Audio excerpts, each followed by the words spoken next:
ใจก็เดินหนีไป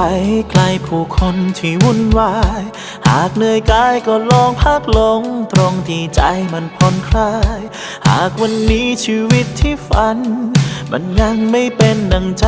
ไม่เป็นไรค่อยเริ่มกันใหม่พรุ่งนี้ออกเดินทางไปบนถนนหาตัวตนที่เรามีว่าวันนี้ชีวิตที่ดีมันมีความสุขอยู่จริงไหมสิ่งที่ใจเราไขว่คว้าได้มาเพราะถูกใจหรือเพียงหวังให้ใครต่อใครเขาถูกใจทิ้งมันไปก่อนตอนที่ใจหวังในบางครั้งความคาดหวังก็ทำให้เรานั้นทุกข์ใจวางมันไปก่อนตอนที่ใจ